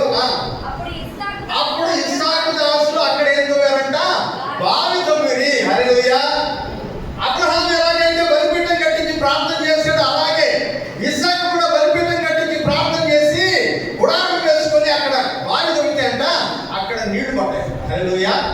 నీళ్లు పడ్డాయంట. ఇప్పుడు నీళ్లు పడ్డాయని తెల్లారేసి ఎవరు చేశారంటే అబీమెలెకు రాజు వచ్చేసాడంట. హల్లెలూయా. అబీమెలెకు రాజు వచ్చేసాడు. ఈసారి గొడవేయడానికి రాదు అబీమెలెకు రాజు. అబీమెలెకు రాజు యొక్క ఫ్రెండ్, అబీమెలెకు రాజు యొక్క సైన్యాధ్యక్షుడు, ముగ్గురు మనుషులు వచ్చారంట ఆయన దగ్గరికి. చదువుదాం ఆ మాటని. అంతటా అబీమెలెకును అతని స్నేహితుడైన అహుజతును అతని సేనాధిపతి అయిన ఫీకోలును గెరారు నుండి అతని దగ్గరకు వచ్చి ఇస్సాకు అడుగుతున్నాడంట, నా మీద పగబట్టి మీ ఊర్లో ఉండకుండా నన్ను తరివేసిన తర్వాత నేను ఇంత దూరం వచ్చాను, మీకు నాకు సంబంధం లేకుండా ఎడలు కలిగి చేసేసాడు దేవుడు రేపటిలో. అట్లాంటప్పుడు మీరు నా దగ్గరికి ఎందుకు వచ్చారు అని వాళ్ళని అడిగితే వాళ్ళు ఏమన్నారంట,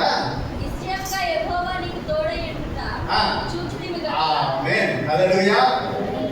నువ్వు డెవలప్ అవుతుంటే, నువ్వు ఒక్కొక్క మెట్టు ఎక్కుతుంటే జనాలు ఏం చేస్తున్నారంట, వాడు చాలా ట్రై చేస్తాం మన కింద పడేయడానికి, కానీ మనం కింద పడవు. ఎందుకంటే మనం నిలబెడుతున్నటువంటి వాడు ఎవరంట, దేవుడు. ఆయన నిలబెడుతూ ఉన్నప్పుడు వాళ్ళ ప్రయత్నాలన్నీ విఫలమైపోయి ఏం చెయ్యాలో అర్థం కాక అప్పుడు ఏమంటారంటే, యెహోవా నీకు తోడై ఉండటం మేము చూసి ఉన్నాము. హల్లెలూయా, హల్లెలూయా. ఒక రోజున మన కేర్ ఇండియా ఆఫీస్లో ఇక్కడ సురేష్ అన్న గారు మేము మాట్లాడుకుంటా ఉన్నాం. మొట్టమొదటి నేను కోడూరులో సేవ చేసేవాడిని. ఆ ప్రాంతంలో ఒక 4 సంఘాలు స్థాపించడానికి దేవుడు అవకాశం ఇచ్చాడు. అబ్రహాం ద్వారా ఆ ఊరికి వెళ్ళాను. ఇప్పటికి కూడా నాకు ఒక బాధ మిగిలిపోయింది మనసులో. నేను ఎప్పుడు చెప్పలేదు అబ్రహాం మనకి, ఈరోజు చెప్తున్నాను. కానీ అబ్రహాం లేడు. అబ్రహాంని నన్ను ఆ కోడూరుకి తీసుకెళ్ళాడు బండి మీద. కోడూరుకి వెళ్ళాం. మొట్టమొదటి అక్కడ మందిరాన్ని ప్రారంభించాం 5 మంది విశ్వాసంతో. దేవుడు చాలా వేగంగా ఆ సంఘాన్ని అభివృద్ధిని అందించాడు. ఎవరి మూలంగా నేను ఆ ఊరికి వెళ్ళినానో ఆ కుటుంబం ఇంకా మారదు. అదే నా బాధ. రాదమ్మ కుటుంబం ఇంకా మారదు, ఇంకా మారు మనసులోకి రాలా. నేను చాలా కాలంగా ప్రార్థన చేస్తున్నా వాడు మారు మనసు పొందాలని. ఎందుకంటే కోడూరుకి జ్ఞాపకం చేసుకున్నప్పుడల్లా నేను అక్కడికి వెళ్ళడానికి కారణమైనటువంటి ఆ కుటుంబం నాకు జ్ఞాపకం వస్తుంది. దేవుడు ఎలాగో నడిపించుకుంటాడు. హల్లెలూయా. ఎలాగైనా దాని కార్యం చేస్తాడని నేను నమ్ముతా ఉన్నాను. నమ్ముతున్న వాళ్ళందరూ ఒకసారి దేవుడికి స్తోత్రం చెల్లిద్దాం. హల్లెలూయా. దేవుడు ఆ కుటుంబాన్ని రక్షించును గాక. పిల్లరా, ఆడికి వెళ్ళిన తర్వాత సంఘాలు స్థాపించిన తర్వాత అనుకోకుండా కొన్ని కారణాల వల్ల నేను పెనుబర్తి సంఘానికి రావాల్సి వచ్చింది. పెనుబర్తి సంఘం కూడా అనతి కాలంలోనే వేగంగా అభివృద్ధి చెందుతూ ఉంది. పెనుబర్తి సంఘం కోడూరులో ఉన్నటువంటి 4 సంఘాలు 5 సంఘాలు ఒకే టైంలో డెవలప్ అవుతూ ఉన్నాయి. కరెక్ట్గా ఆ టైంలో తోటపల్లి గూడూరులో పాస్టర్గా పనిచేస్తున్నటువంటి యేసుదాస్ పాస్టర్ గారు చనిపోయారు. అప్పుడు మన పెద్ద ఆయన పివిజానయ్య గారు అమెరికాలో ఉన్నారు. భూస్థాపన నేను సురేష్ అన్న గారు ఏది జరిపించాం. నెక్స్ట్ ఆదివారం ఆరాధన చూడాలి. ఆయన తోటపల్లి గూడూరులో ఒక సంఘం, ఆదులపల్లిలో ఒక సంఘం, 2 సంఘాలు ఉన్నాయి. భూస్థాపన ఆరాధన దగ్గర నిలబడి రేపు ఆదివారం ఎవరెల్లా, శుక్రవారం చనిపోయాడు అనుకుంటాం. ఆయన నెక్స్ట్ ఆదివారం ఎవరెల్లా ఆరాధనకి అని అనుకుంటూ ఉండే టైంలో దేవుడు నా మనసులో ప్రేరేపణ ఇచ్చాడు. అన్నా, మన పెద్ద ఆయన అమెరికా నుంచి వచ్చి అక్కడ ఎవరో ఒకరిని సెటిల్ చేసేంత వరకు నేను అంతా ఆదుకుంటాను. ఇక్కడ ఎవరన్నా అపాయింట్ చేయండి అని చెప్పాను. తోటపల్లి గుడి దగ్గర ఎవరైనా పోతుంది, ఆదుపల్లి దూరం పోవడం కష్టం. మరి ఎప్పుడు రాజు 5 సంఘాలు అంటే నేను చెప్పాను, తమ ప్రకాష్ మోహన్ వాళ్ళు ఉండాలి, వాళ్ళని అక్కడ అప్లై చేద్దాం. కాలం వాళ్ళు చూస్తారు. నేను పెనుబర్తికి వెళ్తా ఉంటాను, కోడూరు ప్రాంతం వాళ్ళు చూస్తారు, పెనుబర్తి ఆదుపల్లి చూస్తానని చెప్పాను. ఆదుపల్లికి మేము వెళ్ళిన తర్వాత పెద్ద ఆయన వచ్చిన వాళ్ళే అక్కడ చదివిపోయిన సంఘం అంతా మళ్ళా ఒకటిగా సమకూడి ఏర్పడింది. పెద్ద ఆయన వచ్చాడు. వచ్చే టైంలో జరిగిన సంగతులన్నీ టీవీ అన్నయ్య గారికి చెప్పడానికి ప్రిపేర్ అవుతుండే టైంలో సురేష్ అన్న గారు నాతో మాట్లాడారు. యోసేపు చేతిలో యెహోవా అన్నిటినీ ఆశీర్వదించినట్లు నీ చేతిలో పెట్టిన ప్రతి ఒక్కటి దేవుడు ఆశీర్వదించడాన్ని మేము చూస్తున్నాము. నేను ఇదే అధ్యాయాన్ని చెప్పాను, చెన్నైలో ఉన్నప్పుడు అని చెప్పాడు. హల్లెలూయా. అది మన వల్ల అయ్యే పని కాదు, ఎవరంట? దేవుని వల్ల అవుతున్న పని. హల్లెలూయా. మనుషుల వల్ల కాని కార్యములు అవి, కానీ దేవుని వల్ల అవుతాయి. హల్లెలూయా. మనుషులు చేయలేని కార్యములను ఎవరు చేస్తారంట? దేవుడు చేస్తాడు. అందుకనే దేవుని యందు విశ్వాసం ఉంచేటువంటి వాళ్ళు తప్పకుండా నిలబడతారు. ఇప్పుడు ఇతను చూసి ఏమంటున్నారంటే, యెహోవా నీకు తోడై ఉండడం నేను చూస్తున్నాను. నిశ్చయముగా యెహోవా నీకు తోడై ఉన్నాడని నాకు అర్థమవుతుంది. ఎందుకంటే మేము చాలా ట్రై చేసాం, నేను కనపడదయ్యాను. బావులన్నింటినీ తవ్వకుండా ఆపించింది మేమే. ఇప్పుడు ఏమైందంటే చదువు సూచించిన కనుక అనగా మాకును నీకును మధ్యన ఒక ప్రమాణం ఉండవలెను. మేము నిన్ను ముట్టక నీకు మేలే తప్ప మరేది చేయక నేను పంపించేటప్పుడు గొడవ పెట్టుకోకుండా సమాధానంగా పంపించేసాం కనుక నీవును మాకు కీడు చేయకుండా ఉన్నట్లు నీతో నిబంధన చేసేదమని అనుకుంటుని. ఇప్పుడు నీవు యెహోవా వలన ఆశీర్వాదము పొందినవాడవని ఏమంటున్నాడు? ఇప్పుడు నువ్వు మామూలుడి కాదు, దేవుని వలన ఆశీర్వదించబడిన వాడు. హల్లెలూయా. ఎలియాజరు అబ్రహాముకి అబ్రహాము కొడుకైన ఇస్సాకు అమ్మాయిని ఎత్తడానికి వెళ్ళినప్పుడు అమ్మాయి వాళ్ళ అన్నైనటువంటి బెతూయేలు కుమారుడైన లాబాను ఏమన్నాడు తెలుసా? బయట నిలబడుకుని ఉంటే ఎలియాజరు, యెహోవా వలన ఆశీర్వదించబడిన వాడా బయట నిలవనేలా లోపలికి, దేవుని వలన ఆశీర్వదించబడినటువంటి వాడు బయట నిలబడకూడదంట. ఎక్కడున్నారంట? లోపలికి రావాలి. నేను అనుకుంటున్నా దేవుని చిత్తం అయితే ఆ ముందు ఒక వాక్యం రాయాలనుకుంటున్నాను. ఈ వాక్యం రాస్తే బాగుంటుంది మనం. ఎందుకంటే కొంతమంది కూర్చుని బయట కూర్చుంటాం. బయట కూర్చునేదానికి కాదు, మనం ఎక్కడున్నారంట? దేవుని మందిరంలో ఉండడానికి, దేవుని మందిరంలో ఉండడానికి దేవుడు మనం తెలుసుకుంటాం. యెహోవాను ఆశీర్వదించబడిన వాడా బయట నిలబడతా, లోపలికి రా. ఇప్పుడు అంటున్నారు, నువ్వు యెహోవాను ఆశీర్వదించబడిన వాడివి, నీకు మాకు గొడవ రాకూడదు, నీకు మాకు తగాదా వస్తే మేము పోతాం, మాకు అర్థమైపోయింది. అందుకని నీతో సమాధానం పడడానికి, నీతో ప్రమాణం చేయడానికి వచ్చాం మేము. సామెతల గ్రంథంలో ఒక మాట రాస్తా అంటాడు భక్తుడైన సొలొమోను, ఒకరి ప్రవర్తన యెహోవాకు ప్రీతికరమగునప్పుడు ఆయన వాడి శత్రువులను కూడా వారికి మిత్రులుగా చేయము. నీ ప్రవర్తన దేవునికి ఇష్టమైనదిగా ఉంటే దేవుడంట నీ శత్రువులను కూడా ఎలా చేసేస్తాడంట? మిత్రులుగా మార్చేస్తాడంట. ఎనిమీస్ని ఫ్రెండ్స్గా మార్చేటువంటి దేవుడు. హల్లెలూయా. హల్లెలూయా. ఎందుకు ఫ్రెండ్స్గా మారుస్తాడు ఆయన అంటే, నీ ప్రవర్తన బాగుంటే, నీ ప్రవర్తన యోగ్యమైనదైతే శత్రువులు ఏమైపోతారంట? నీకు మిత్రుడుగా. ఇప్పుడు నీ శత్రువులు తరిగేసినటువంటి వాళ్ళు, మా ఊర్లో ఉండబాక నువ్వు వెళ్ళిపో అన్నటువంటి వాళ్ళు, ఇప్పుడు వాళ్ళే నువ్వు మాతో పాటు రా అని పిలుస్తాం. శత్రువులను మిత్రులుగా మార్చేటువంటిది. సమయం అయిపోతుంది. నాకు చాలా విషయాలు దేవుడు జ్ఞాపకం చేస్తున్నాడు, కానీ సమయం అయిపోతుంది. యెఫ్తాను కూడా తరిగేశారంట ఊర్లో నుంచి. కానీ మరలా యెఫ్తానే దగ్గరికి వెళ్ళి, అయ్యా నువ్వు మా ఊరికి వచ్చి మాతో పాటు కాకుండా బతిలు ఆడుకున్నారంట ఆ ఊరు.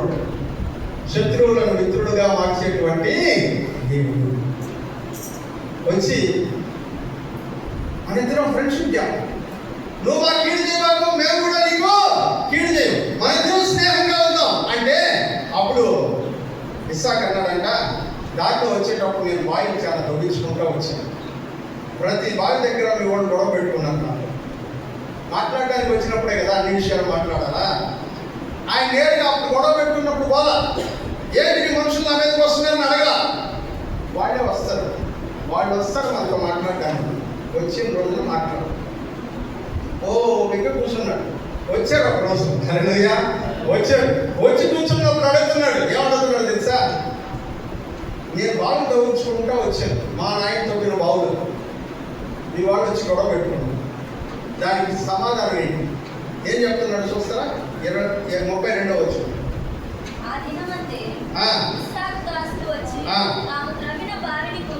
అతనికి తెలియజేసి వాక్యంలో అంటున్నాడు. ఇప్పుడు ఆ విషయాలన్నిటినీ మాట్లాడిన తర్వాత చూస్తారు ఒక మాట 30 అతడు వారికి విందు చేయగా వారు అన్నపానములు తెల్లవారినప్పుడు వారు లేచి ఒకరితోనొకరు ప్రమాణం చేసుకొని తరువాత ఇస్సాకు వారిని సాగనంపగా వారు అతని యొద్ద నుండి సమాధానంగా వెళ్ళిరి. ఆ దినమంతే ఇప్పుడు ఆ రోజు ఎప్పుడు బావి తోడడం మొదలు పెట్టారు కదా, వీళ్ళు వచ్చారు కదా, బావి తోడడం మొదలు పెట్టారు, వీళ్ళు వచ్చారు, వీళ్ళతో మాట్లాడారు, వీళ్ళు వెళ్ళిపోయారు. వెళ్ళిపోయిన రోజున ఏం జరిగిందంట? ఇస్సాకు దాసులు వచ్చి తాము తవ్విన బావిని గురించి అతనికి తెలియజేసి మాకు నీళ్లు కనబడ్డాయి అని చెప్పి కనుక ఏం పేరు పెట్టారు దానికి? షేబా. షేబా అంటే అర్థం ఏంటో తెలుసా? కింద రాస్తున్నారు, ప్రమాణము అన్నాడు. హల్లెలూయా. ఎందుకంటే వాళ్ళు ఏం చేసిపోయారంట? ఇస్సాకుతో ప్రమాణం చేశారు. ఇంకా మీకు నేను శత్రువుని కాదు, స్నేహితుడు నేను ప్రమాణం చేసిపోయాను. మా మీదకి నువ్వు రాకూడదు, నీ మీదకి మేము రా, మనం కలిసి ఉన్నాం ఇక మీదట అని ప్రమాణం చేసిపోయారు. ఆ ప్రమాణం జరిగిన రోజు నీళ్ళు కనబడ్డాయి కనుక దానికి ఏమని పేరు పెట్టారంట? షేబా అని పేరు పెట్టారు. కస్టమర్కి ఎంతమంది పోయినారు? మన పక్కన ఉండే కస్టమర్ సంగతి ఏంటండి అంటే దేవుడి దగ్గరికి పోవడానికి కాదు, ఆ ఊరి సాయి ఎంతమంది పోయినారు? పోలేదా? పోయినట్టు ఎవరు ఒకసారి చేయాలండి. పోయేటప్పుడు కనుకూరు అనే ఊరు దాటిన తర్వాత లెఫ్ట్ సైడ్లో షేబా బావి అని రాస్తుంది. ఎంతమంది చదివారు దాన్ని? బాగా ఎన్ని తర్వాత చక్కగా పోయినాం, చక్కగా వచ్చినాం, అంతేనా? షేబా బావి అని రాస్తుంది. షేబా అంటే ఏంటంటే ప్రమాణము. ఇప్పుడు ఇందాక బావి అంటే ఏమని చెప్పాను నేను? బేయర్. ఇప్పుడు ప్రమాణపు బావి అంటే ఏమని పిలవాలి దాన్ని? బేయర్ షెబా అంటే. హల్లెలూయా. అందుకనే ఆ ఊరికి ఆ పేరు వచ్చింది. చదవండి. కాబట్టి నేటి వరకు ఆ ఊరికి బేయర్ షెబా అని పేరు పెట్టారు. హల్లెలూయా.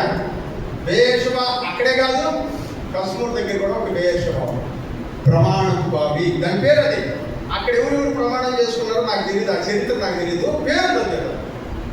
ఆ డాక్టర్ ఎన్నికప్పుడు తెలియదు పేరు. షేబా ప్రమాణపు బావి అని పేరు. ప్రియమైన వాళ్ళ ఇతను అంటున్నాడు, రెహబోతు దేవుడు ఎడమ కలిగజేసేటువంటి శత్రువుల దగ్గర నుంచి ఎడమ కలిగజేసే దేవుడు, శత్రువులను మిత్రులుగా మార్చే దేవుడు. ఇస్సాకు తన జీవితంలో దేవుడిని ఇలా అనుభవించాడు. హల్లెలూయా. అందుకని ఆయన రెహబోతు దేవుడు అని పేరు పెట్టాడు. హల్లెలూయా. తల్లొచ్చండి ప్రియులారా, సమయం అయిపోయింది, ప్రార్థన చేసుకుంటాం.